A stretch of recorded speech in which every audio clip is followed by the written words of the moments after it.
entendu un énorme bruit et je me suis précipitamment mis par ma fenêtre et en fait j'ai vu une énorme fumée avec des grosses flammes et tout ça, donc j'ai appelé les pompiers. Spectaculaire incendie cet après-midi vers 13 h à l'usine d'incinération Valorly de Rieux-la-Pape, située au bord de l'A46. C'est peut-être l'explosion d'une bouteille d'acétylène qui en serait à l'origine. Environ 60 sapeurs-pompiers sont intervenus pour maîtriser cet incendie. On ne déplore aucune victime, aucun blessé, tant dans le personnel que parmi les personnels de secours, les sapeurs-pompiers qui sont intervenus. Le problème numéro 1 pour le Grand Lyon, c'est d'organiser le traitement des ordures ménagères demain. Et donc il faut que nous trouvions des solutions pour que les ordures ménagères qui normalement sont incinérées ici puissent l'être ailleurs. Autre problème, celui du chauffage urbain pour Rieux.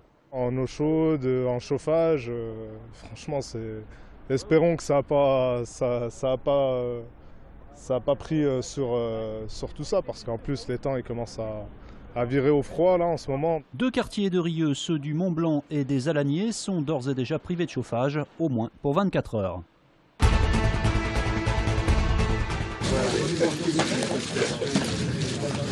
Voilà. Jean-Michel Aulas peut avoir le sourire. La première pierre du grand stade, de son grand stade diront certains, a enfin été posée ce matin, 7 ans après le choix de ce site à Dessines. À ses côtés, Gérard Collomb évidemment, principal défenseur du projet.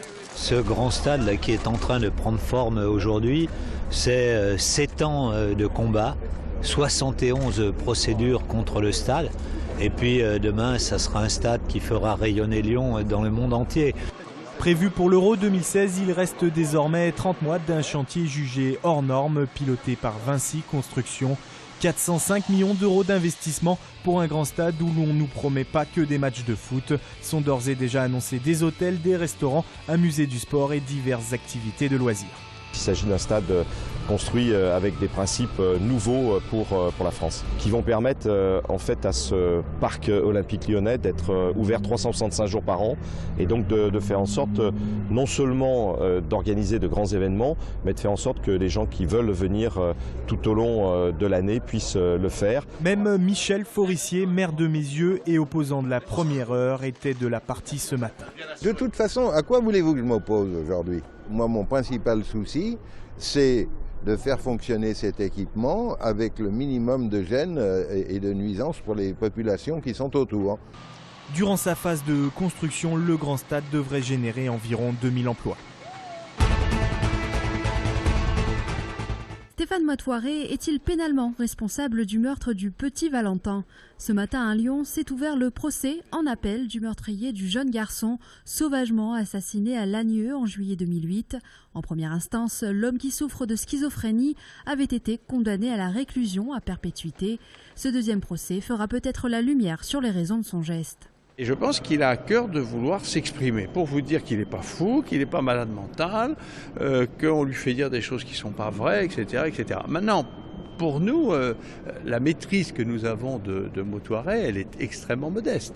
Donc il va parler, qu'est-ce qu'il va dire? Nous n'en savons rien. À ses côtés, comparait aussi sa compagne Noëlla Ego, condamnée à 18 ans de prison pour complicité d'assassinat. La personnalité de ce couple de marginaux devrait être au cœur des débats. La famille de Valentin attend, elle, des aveux qu'elle n'a jamais eus. Apparemment, il n'a plus de camisole chimique, donc il devrait pouvoir parler. Qui passe aux aveux, qui disent clairement pourquoi il a tué mon fils. Qu'ils me le disent, parce que moi j'en ai besoin pour me reconstruire. Le procès doit durer 10 jours. Le jugement sera rendu le 22 novembre prochain. Perturbations attendues jeudi dans les écoles lyonnaises. Plusieurs syndicats du primaire appellent à une journée de grève pour protester encore et toujours contre la réforme des rythmes scolaires. Le 12 février dernier, la mobilisation avait réuni 2500 personnes. A noter que des premières perturbations pourraient avoir lieu dès demain. Certains parents mobilisés contre la réforme appellent au boycott de la journée de récupération prévue pour les élèves. En effet, depuis que les vacances de la Toussaint sont allongées à 2 semaines, un jour dans l'année doit être rattrapé par les écoliers. Philippe Griot n'envisage pas de démissionner. Le président de la CCI de Lyon est au cœur d'une polémique après ses propos concernant la réforme des chambres de commerce. Philippe Griot a été lâché par le MEDEF et la CGPME qui ont vivement critiqué sa prise de position.